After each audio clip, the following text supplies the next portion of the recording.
দোস্ত, এত বড় বড় পিরামিড কি করে তৈরি হলো আপনারা কি ভেবে দেখেছেন? আসুন আমরা দেখে নিই পিরামিড কিভাবে তৈরি হলো।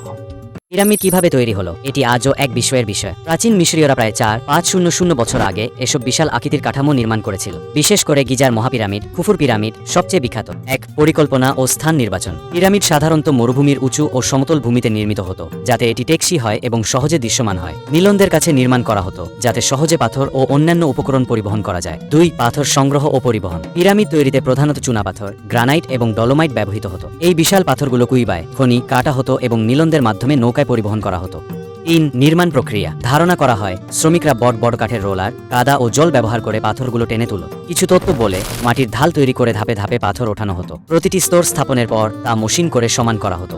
৪. সমাপ্তি ও নকশা। শীর্ষে স্বর্ণ বা চুনাপাথরের ঢালাই বসানো হতো, যা সূর্যের আলোতে ঝলমল করত। পিরামিডের ভেতরে রাজা ও